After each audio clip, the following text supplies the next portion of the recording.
Good morning. Welcome back to Interview with a Vampire. I should have known what he meant. I did not. He had me mesmerized, enchanted. He was playing to me as he had when I was mortal. He was leading me. He was saying, "Your pain will end." We'd come to a street of lighted windows. It was a place of rooming houses, sailors, flatboatmen. We entered a narrow door, and then in a hollow stone passage in which I could hear my own breath, like the wind, he crept along the wall until his shadow leapt out in the light of a doorway beside the shadow of another man. Their heads bent together, their whispers like rustling of dry leaves. "What is it?" I drew near him as he came back, afraid suddenly this exhilaration in me would die. I saw again the nightmare landscape I had seen when I spoke with Babette. I felt the chill of loneliness, the chill of guilt. "She's there," he said. "Your wounded one, your daughter." "What do you say? What are you talking about?" "You saved her," he whispered. "I knew it. You left the window wide on her and her dead mother, and people passing in the street brought her here." "The child, the little girl," I gasped. But he was already leading me through the door to stand at the end of the long ward of wooden beds, each with a child beneath a narrow white blanket, one candle at the end of the ward, where the nurse bent over a small desk. We walked down the aisle between the rows. "Starving children, orphans," he said, "children of plague and fever." He stopped. I saw the little girl lying in the bed. And then the man was coming. He was whispering with Lestat. Such care for the sleeping little one. Someone in another room was crying. The nurse rose and hurried away. And now the doctor bent and wrapped the child in a blanket. Lestat had taken money from his pocket and set it on the foot of the bed. The doctor was saying how glad he was we'd come for her, how most of them were orphans. They came in on the ships, sometimes orphans too young even to tell which body was that of their mother. He thought Lestat was the father, and in moments Lestat was running through the streets with her, the white of the blanket gleaming against the dark coat and cape. And even to my expert vision, as I ran after him, it seemed sometimes as if the blanket, due through the night with no one holding it, a shifting shape traveling on the wind like a leaf, stood upright and sent scurrying along the passage, trying to gain the wind all the while the truly take flight.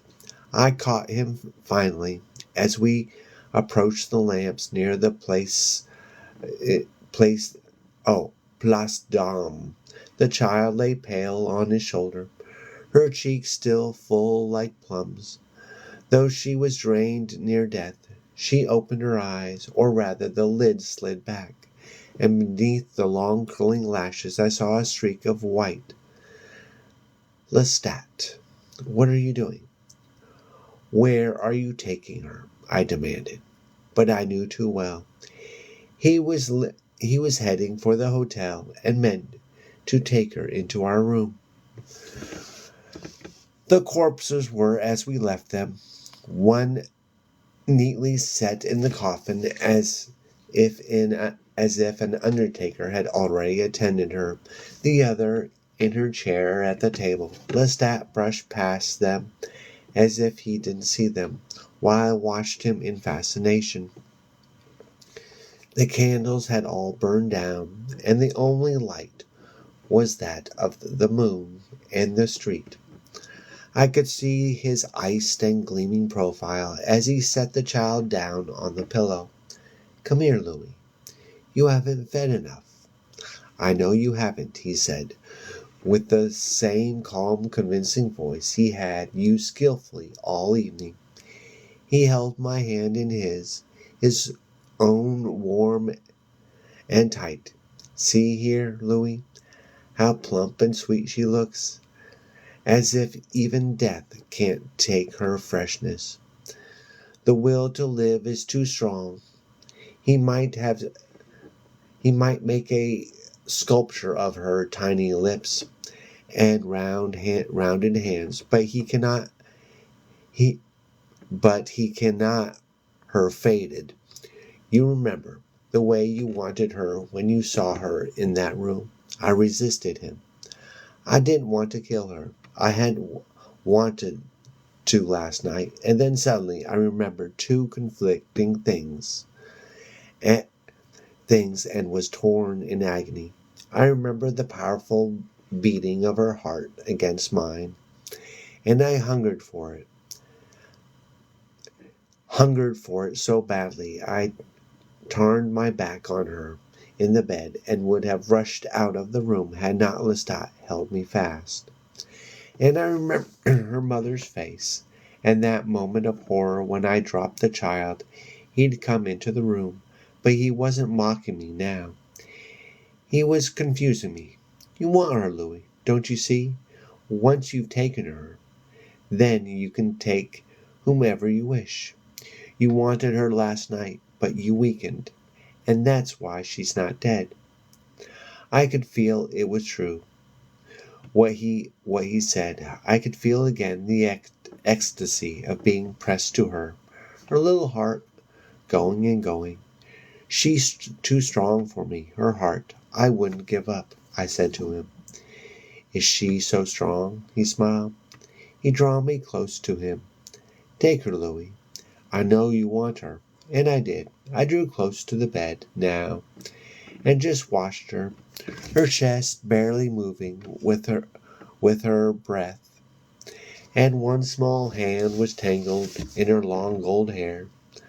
I couldn't bear it, looking at her, wanting her not to die, wanting her, and the more I looked at her, the more I could taste her skin, feel my arm sliding under her back and pulling her up to me, feeling her soft neck, soft, that's what she was, so soft.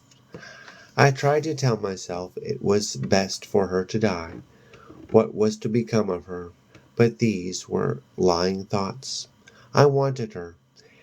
So I took her in my arms and held her, her burning cheek on mine, her hair down over my wrists and brushing my eyelids, the sweet perfume of a child strong and pulsing in spite of sickness and death.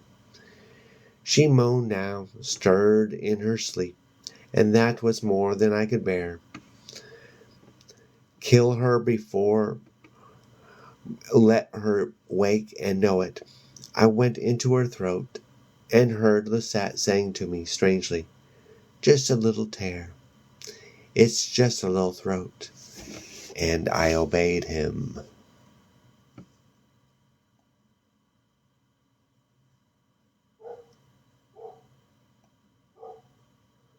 Oh my God. What?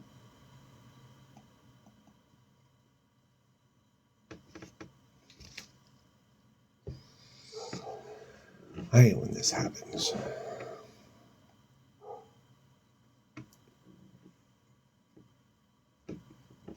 Oh my goodness.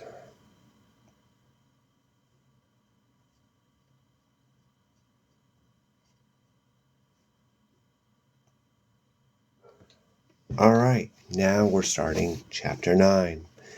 Now, for those of you just joining, we are reading Interview with a Vampire by Anne Rice. I won't tell you again what it was like, except that it caught me up just as it had done before, and as killing always does, only more, so that my knees bent, and I half lay on the bed, sucking her dry.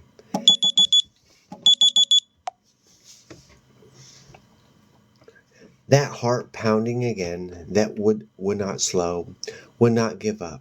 And suddenly, as I went on and on, the instinctual part of me, waiting for the slowing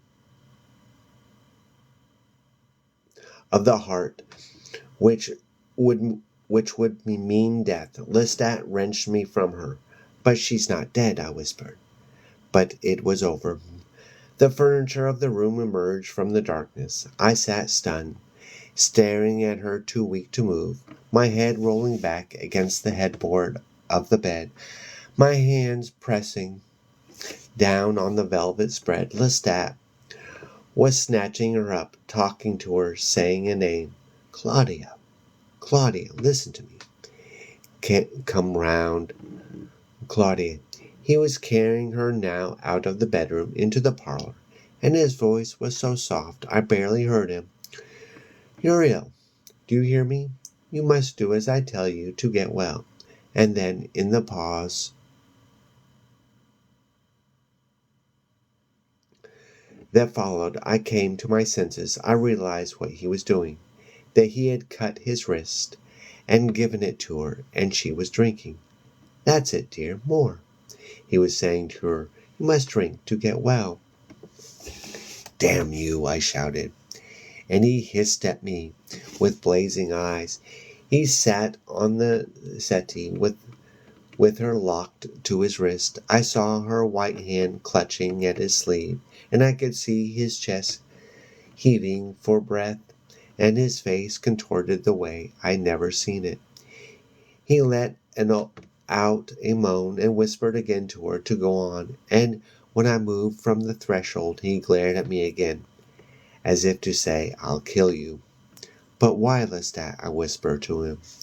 He was trying to push her off, and she wouldn't let go. With her fingers locked around his fingers, and the arm she held the wrist to her mouth, a growl coming out of her. Stop! Stop! He said to her. He was clearly in pain. He pulled back from her and held her shoulders with both hands. She tried desperately to reach Lee's wrist with her leer teeth, but she couldn't. And then she looked at him with the most innocent astonishment. He stood back, his head out lest she move. Then he clapped a handkerchief on his wrist and backed away from her toward the bell rope. He pulled it sharply, his eyes still fixed on her. What have you done, Lestat? I asked him. What have you done? I stared at her. She sat composed, revived, filled with life, no sign of pallor or weakness in her, her legs stretched out straight on the damask, her white gown soft and thin, like an angel gown around her small form. She was looking at Lestat, not me. He said to her ever again, Do you understand? But I will show you what to do. When I tried to make him look at me and answer as to what he was doing, he shook me off, gave me such a blow with his arm that I hit the wall. Someone was knocking now. I knew what he meant to do. Once more I tried to reach out but he spun so fast I didn't even see him hit me. When I did see, I was sprawled in the chair, and he was opening the door. Yes, come in, please. There's been an accident, he said to the young slave boy, and then shutting the door, he took him from behind so that the boy never knew what happened. And even as he knelt over the body drinking, he beckoned for the child, who slid from the couch and went down on her knees and took the wrist offered her, quickly pushing back the cuff of the shirt. She gnawed as if she meant to devour his flesh, and then Lestat showed her what to do. He sat back and let her have the rest, his eye on the boy's chest, so when the came, he bent looked forward and said, "No more. He's dying. You must never drink after the heart stops, or you'll be sick again, sick to death. Do you understand?" But she'd had enough, and she sat next to their backs against the legs of the settee, their legs stretched out on the floor. The boy died in seconds. I felt weary and sickened, as if the night had lasted 1,000 years. I sat there watching them, the child drawing close to Lestat now, snuggling near him as he slipped his arm around her, though his indifferent eyes remained fixed on the corpse. Then he looked up at me.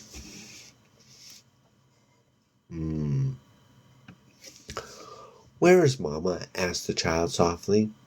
She had a voice equal to her physical beauty, clear like a little silver bell. It was sensual. She was sensual. Her eyes were as wide and clear as Babette's. You understand that I was barely aware of what all this meant. I knew what it might mean, but I was aghast. Now Lestat stood up and scooped her from the floor and came towards me. "She's our daughter," he said. "You're going to live with us now." He beamed at her, but his eyes were cold, as if it were all a horrible joke. Then he looked at me, and his face had conviction.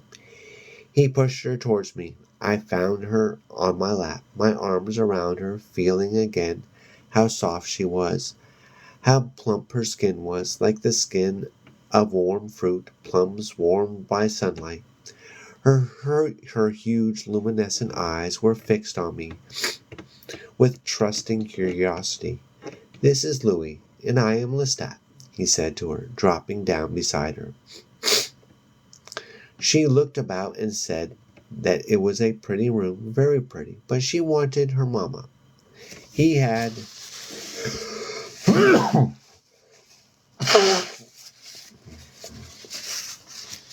He had his comb out and was running it through her hair, holding the locks so as not to pull with the comb. Her hair was untangling and becoming like satin. She was the most beautiful child I had ever seen, and now she glowed with the cold fire of a vampire. Her eyes were a woman's eyes. I could see it already. She would become white and spare like us, but not lose her shape. I understood what Lestat had said about death, what it meant. I touched her neck where the 2 red puncture wounds were bleeding just a little. I took Lestat's handkerchief from the floor and touched it to her neck. "Your mamma left you with us. She wants you to be happy," he was saying with the same immeasurable confidence. "She knows we can make you very happy." "I want some more," she said, turning the corpse on the floor.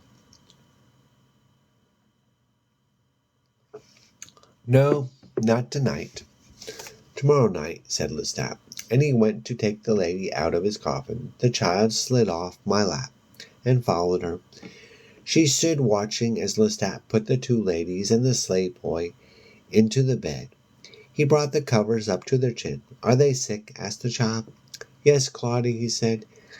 "They're sick and they're dead. You see, they die when we drink from them."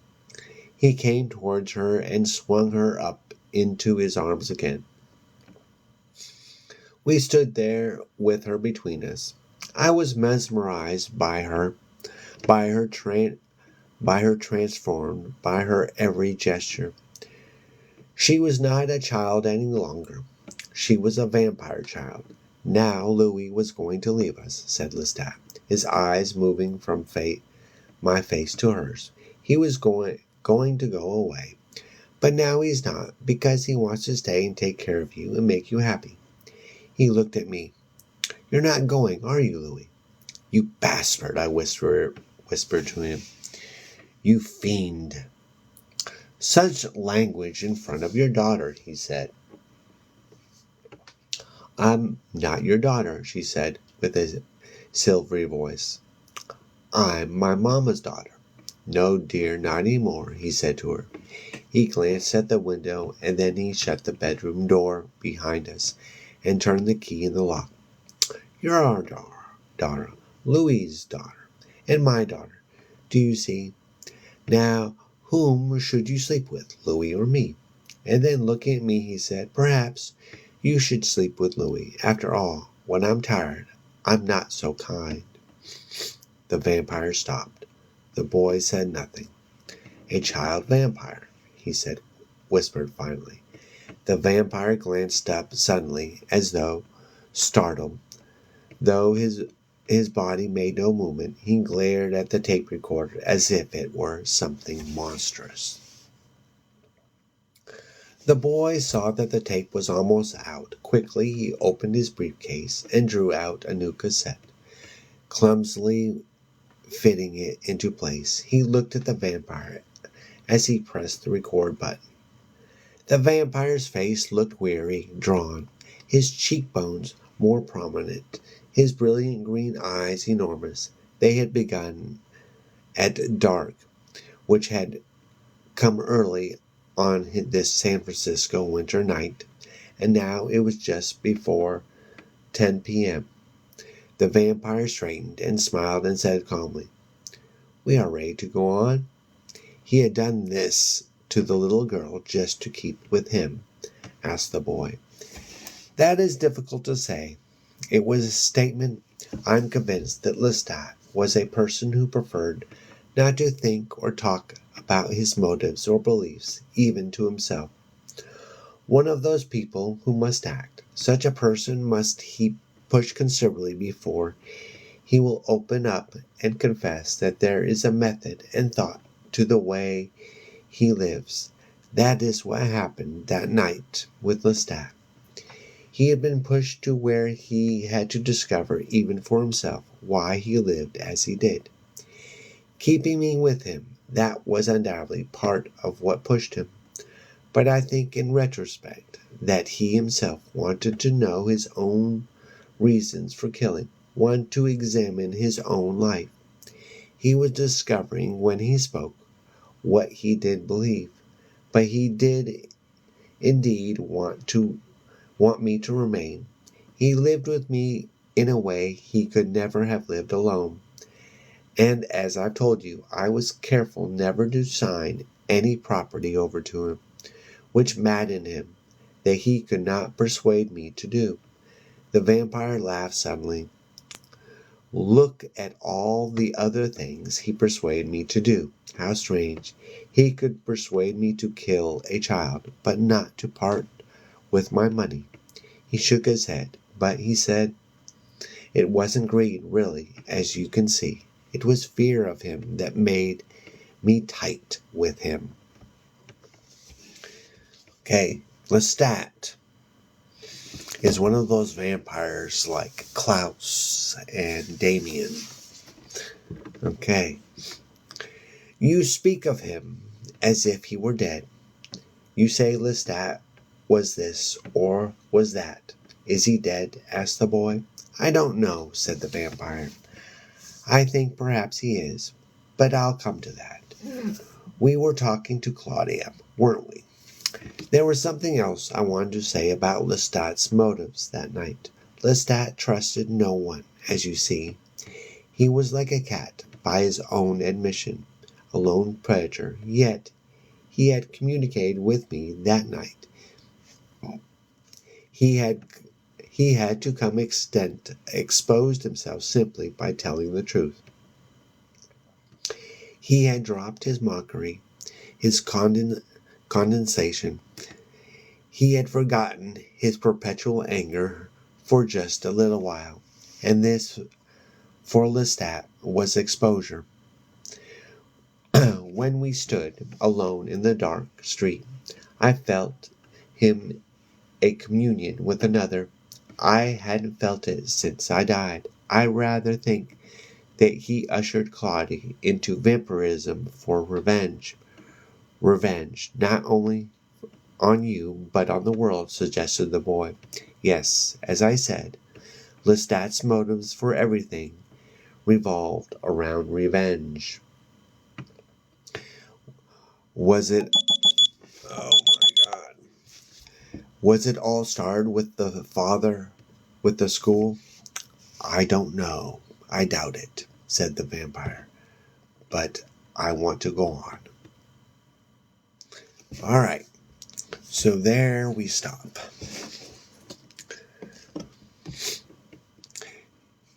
There we stop. And today and Monday we will continue reading Interview with a Vampire by Anne Rice. And those of you just joining, you can join us again on Monday. And we will be reading Chapter 9. Now, if you like vampires, well, if you're here and you like vampires and you like 80s horror, okay?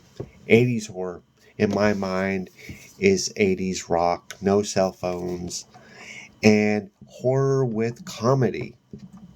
Then you may like Vampire Juice. And here is the short blurb. Amanda and Sean stumble upon a mysterious can of juice while searching for Halloween costumes at a local store. Despite being kicked out by the sales clerk, they become obsessed with uncovering the truth behind the strange drink. With the help from some local bullies, they sneak back into the store through a crypt in the graveyard, only to find themselves in the midst of a spine-chilling adventure. So, if you like vampires, you like mysteries and adventure, check out Vampire Juice. My link is in the bio. Thanks for watching, and hopefully we'll meet each other again on Monday. Thanks for watching.